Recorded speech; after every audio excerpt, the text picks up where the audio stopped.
বুখারী শরীফ, বুখারী মুসলিমের হাদিসের মধ্যে আসছে, হযরত আবু হুরায়রা রাদিয়াল্লাহু তাআলা আনহু বলেন, ক্বালা আওসানি খলিলি সাল্লাল্লাহু আলাইহি ওয়াসাল্লাম বিসালাস সিয়ামু সালাসাতি আইয়ামিন মিন কুল্লি শাহরিন ওয়া রাকাতাই দুহা। রাসূল করিম সাল্লাল্লাহু আলাইহি ওয়াসাল্লাম আমাকে আমার অন্তরঙ্গ বন্ধু রাসূল করিম সাল্লাল্লাহু আলাইহি ওয়াসাল্লাম আমাকে তিনটা কাজের জন্য বিশেষভাবে ওসিয়ত করে গেছেন। কয়টা কাজের জন্য? তিনটা কাজের জন্য। কে বলতেছেন? হযরত আবু হুরায়রা রাদিয়াল্লাহু তাআলা আনহু বলতেছেন, আমার অন্তরঙ্গ বন্ধু রাসূলুল্লাহ সাল্লাল্লাহু আলাইহি ওয়াসাল্লাম আমাকে তিনটা কাজের জন্য বিশেষভাবে ওসিয়ত করে গেছেন।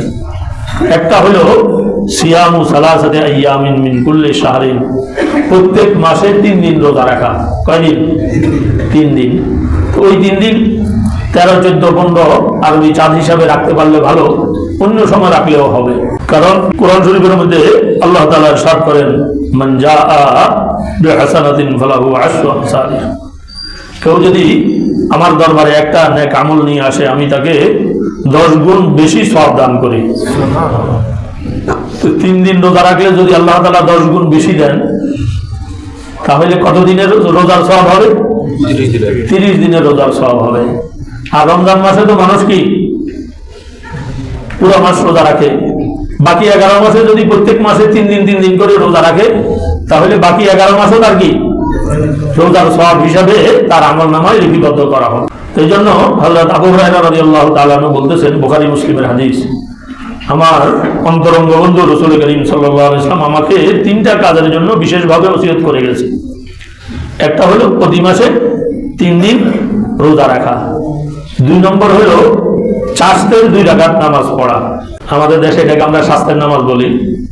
তো এটা সূর্য উঠার 10 মিনিট 12 মিনিট পর হইতে সূর্য মাথার বরাবর উপরে উঠার আগ পর্যন্ত এই নামাজটা পড়া যায়। সূর্য উদয় হওয়ার 10-12 মিনিট পর হইতে সূর্য মাথার বরাবর উপরে আসার আগ পর্যন্ত কি এই নামাজটা পড়া যায়। সর্বনিম্ন 2 রাকাত, কেউ চাইলে আরো বেশিও পড়তে পারে, 4 রাকাতও পড়তে পারে, 8 রাকাতও পড়তে পারে। হযরত আবু হুরায়রা রাদিয়াল্লাহু তাআলা আনহু বলতেছেন, দ্বিতীয় যে ওসিয়তটা রাসূল করিম সাল্লাল্লাহু আলাইহি ওয়াসাল্লাম আমাদের জন্য আমাকে করে গেছেন, সেটা হলো চাষতের 2 রাকাত নামাজ পড়া। হাদিসের মধ্যে আছে, কেউ যদি সূর্য উদয়ের 10-12 মিনিট পরে 2 রাকাত নামাজ পড়ে, আল্লাহ পাক সুবহানাহু ওয়া তাআলা তাকে একটা হজ এবং একটা উমরা করার সওয়াব দান করবেন। কি বলেন? এক হজ এক উমরা করার জন্য অন্তত 10 লাখ টাকা দরকার। এরপরে সময়ের দরকার, অফিস আদালতে দৌড়াদৌড়ি করা দরকার, আসা যাওয়ার কষ্ট তো আছেই। আমরা ঘরে বসেই প্রতিদিন এক হজ এক উমরার সওয়াব পাইতে পারি যদি চাষতের ইশরাকের 2 রাকাত নামাজ পড়ি। এরপরে যদি সে আরো 2 রাকাত নামাজ পড়ে, তো হাদিসের মধ্যে আসছে আল্লাহ পাক সুবহানাহু ওয়া তাআলা তার ওই পুরা দিনের জিম্মাদার হয়ে যান, তার সমস্ত কাজ কারবারের জন্য আল্লাহ তাআলা জিম্মাদার হয়ে যান, দায়িত্ব নিয়ে নেন।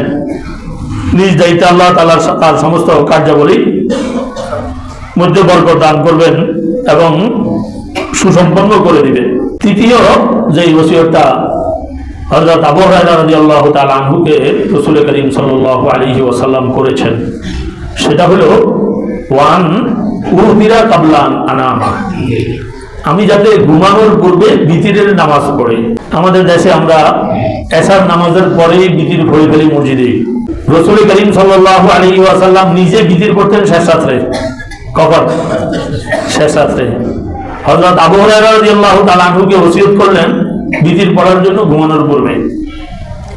অর্থাৎ যারা শেষ রাত্রে ওঠার অভ্যাস আছে তারা তো বিতির শেষ রাত্রে পড়বেন, আর যাদের সন্দেহ থাকবে যে উঠতে পারবেন না তাদের জন্য উত্তম হলো ঘুমানোর পূর্বে বিতির পড়া।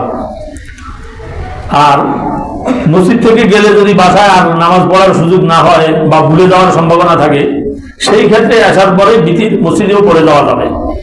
কিন্তু উত্তম হলো বিতিরটা কি করা? ঘুমানোর পূর্বে পড়া। আর যাদের শেষ রাত্রে উঠার ব্যাপারে আত্মবিশ্বাস আছে যে উঠতে পারবো, তারা শেষ রাত্রে কি পড়াটা তাদের জন্য উত্তম। এই 3টা ওসিয়ত করে গেছেন হযরত আবু হুরায়রা রাদিয়াল্লাহু তাআলা আনহুকে রাসূল করিম সাল্লাল্লাহু আলাইহি ওয়াসাল্লাম।